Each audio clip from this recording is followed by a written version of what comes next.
Credit card అవసరమా అంటే నేను అవసరమనే అంటాను. ఎందుకనేది 4 రీజన్స్‌తో ఎక్స్‌ప్లెయిన్ చేస్తాను. ఫస్ట్ రీజన్ వచ్చేసి మనకు ఎమర్జెన్సీ టైంలో లైక్ మెడికల్ ప్రాబ్లమ్ వచ్చినప్పుడు, మన బ్యాంక్ అకౌంట్‌లో డబ్బులు లేనప్పుడు మనము క్రెడిట్ కార్డ్ ఉపయోగించుకొని మన మెడికల్ బిల్స్‌ని కట్టుకోవచ్చనమాట.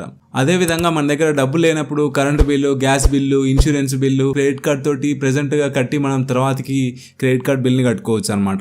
సెకండ్ రీజన్ వచ్చేసి మన పర్సనల్ యూజ్ కోసం డబ్బులు కావాల్సినప్పుడు మనం మన ఫ్రెండ్స్ కానీ ఎవరైనా అడిగినప్పుడు వాళ్ళు లేవంటారు, లేకపోతే ఎక్కువ ఇంట్రెస్ట్ తోటి ఇస్తుంటారు. అలాంటి టైంలో మనము క్రెడిట్ కార్డ్లో ఉన్న లిమిట్ని బ్యాంక్కి ట్రాన్స్ఫర్ చేసుకొని ఆ మనీని యూజ్ చేసుకోవచ్చు అనమాట. క్రెడిట్ కార్డ్ ట్రాన్సాక్షన్ మీద సమ్ పర్సెంటేజ్ అమౌంట్ అనేది క్యాష్ బ్యాక్ రూపంలో వస్తుంది. ఫర్ ఎగ్జాంపుల్కి నేను SBI క్యాష్ బ్యాక్ కార్డు ఉపయోగించుకొని లాస్ట్ 1 yearలో 10,000 క్యాష్ బ్యాక్ వరకు సంపాదించాను అనమాట. క్రెడిట్ కార్డు వాడుతుంటుంటే మనకు సిబిల్ స్కోర్ అనేది పెరుగుతుంది. సిబిల్ స్కోర్ ఎక్కువగా ఉండడం వలన యూజ్ ఏంటంటే మనకు బ్యాంక్స్ అనేవి లోన్స్ తక్కువ ఇంట్రెస్ట్ రేట్ తోటి తొందరగా ఇస్తుంటాయి. ఇలాంటి అన్ని క్రెడిట్ కార్డ్ సంబంధించిన హెల్ప్ఫుల్ వీడియోస్ కోసం ఈ ఛానల్ని సబ్స్క్రైబ్ చేసుకోండి.